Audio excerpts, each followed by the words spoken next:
Welcome back. Excel is one of the most powerful tools in finance, and even experienced analysts spend more time than they should Googling formulas, debugging errors, or building templates from scratch. Now, not because they're not good at their jobs, because Excel has a learning curve that never really ends, and that stops today. AI knows Excel better than any colleague you've ever had. It's been trained on millions of spreadsheets, formula documentation, and every help forum that's ever existed. The difference between AI and Google is that Google gives you a formula and leaves you to figure it out if it fits your situation. AI looks at your actual data, understands what you're trying to do, and writes the formula for your exact columns and your exact conditions. And unlike your colleague, it never makes you feel bad for asking. Throughout this lesson, I'm using Claude add-in for Excel. It sits on a sidebar directly inside your spreadsheet. So you type your request, Claude sees your data and updates the file right there. No switching between apps.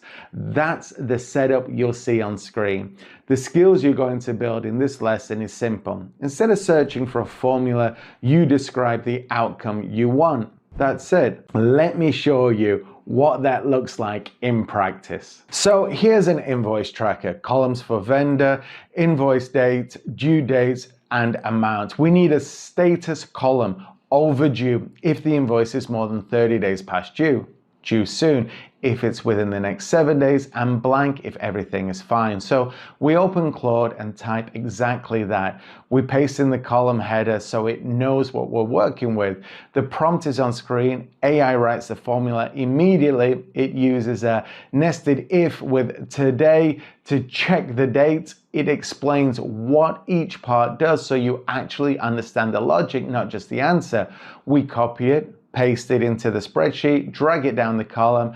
Every invoice is now flagged correctly. The whole thing took under 90 seconds, and you didn't need to know what a nested if was before you started. Now here's a situation every finance analyst knows, a VLOOKUP that returns hashtag n/a for half the rows. Now, you didn't build this file, you have no idea why it's breaking, you've been looking at it for 20 minutes and you're getting nowhere. We paste the formula into Claude, we add a few rows of data from both tabs, the lookup tab and the source tab. We ask, what's wrong with this? AI spots it instantly. The cost center codes in the source tab have a trailing space, probably from the ERP export. The VLOOKUP can't match the 1042 to 1042 because they're not the same thing. The fix is wrapping the lookup value in trim. AI shows exactly where to add it and explains why ERP experts cause this so often.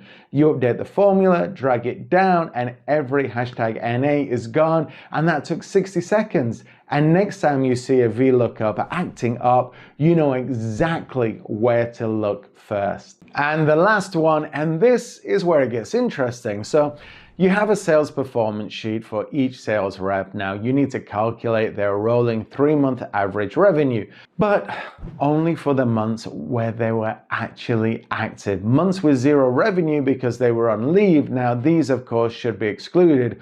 Otherwise, the average is going to be misleading. The revenue data lives on a separate tab and you need to pull it dynamically so that it updates as new months are added. Now, most analysts would either give up and do this manually or spend an hour on it and still, of course, get it wrong. We describe exactly that to Claude in plain English. No formula names, just the logic. What comes back is this. A single formula doing 5 things at once, finding the right rep, filtering the last 3 months dynamically using year month, pulling from a separate sheet and skipping zeros, all without having a helper column or a pivot table.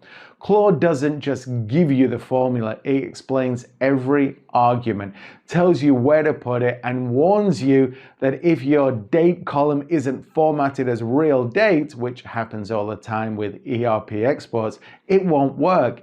And here's how to fix that too. That's the difference between Googling a formula and having an expert sitting next to you. The same principles drove all 3 examples. Describe what you have, describe what you want, Mention, of course, any special conditions. Now, you don't need to know the function name, you don't need to know the syntax, you just need to know what outcome you're after. From this point forward, Excel is not a wall, it's just a tool that does what you tell it.